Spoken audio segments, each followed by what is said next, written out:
ನಮ್ಮ ಅಜ್ಜಿ ಮನೆಗೆ ದೀಪ ಹಾಕಿದ್ರು.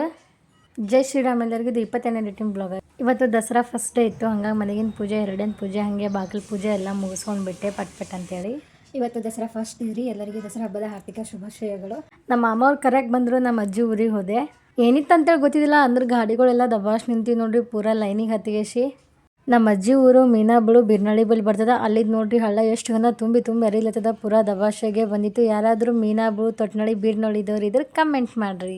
ನಮ್ಮ ಮಾಮಿಯವ್ರು ದೀಪ ಹಾಕಸಲಿಂದ ಪ್ರಿಪೇರ್ ಮಾಡ್ಕೊಳತ್ತಿದ್ರು. ನಮ್ಮ ಮಾಮಿಯವ್ರು ದೀಪ ಅದು ಹಾಕ್ಲತ್ತಿದ್ರು. ಹಾಗೆ ನಮ್ಮ ಮಾಮ ಹಿಂದೆ ನಿಂತಿಗೆಷ್ಟು ನಮ್ಮ ಮಾಮಿಗೆ ಹೆಲ್ಪ್ ಮಾಡ್ಲತ್ತಿದ್ದೆ. ನಾ ವೀಡಿಯೋ ಮಾಡೋದು ನೋಡಿ ಇಬ್ರು ನಗಲತ್ತಾರ. ದೀಪ ಹಾಕೋದೆಲ್ಲ ಮುಗೀತು ನೋಡ್ರಿ.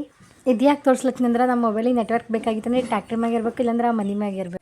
ಇದೇ ನಮ್ಮ ಅಜ್ಜಿ ಮನೆ ನೋಡ್ರಿ. ನಾವು ಸಣ್ಣಗಿದ್ದಾಗೆಲ್ಲ ಬರೀ ಇಲ್ಲೇ ಇರ್ತಿದ್ದೆ. ನಮ್ಮ ಮಮ್ಮಿ ಪಪ್ಪನ ಬಲ್ಲಿ ಇರ್ತಿಲ್ಲ. ಬಾಜು ನಮ್ಮ ಮಾಮವ್ರ ಮನೆ ಅದ, ಅವ್ರು 2 ಎತ್ತುಗಳವ. ಹೋಳಿಗೆ ಊಟ ಎಲ್ಲ ಶಿಸ್ತಾಗೆ ಆಯ್ತು. ನೈಟ್ 10 ಆಗ್ಲತ್ತಿತ್ತು ನೋಡ್ರಿ. ಅಷ್ಟೊತ್ತಿಗೆ ಊರ್ಲಿಂದ ಬಿಟ್ಟೆ ಬೈಕ್. ನಾವು ಸೇಡಮ್ ರೀಚ್ ಅಟ್ಟಿಗೆ ಟೈಮು 10:30 ಆಗಿತ್ತು ನೋಡ್ರಿ.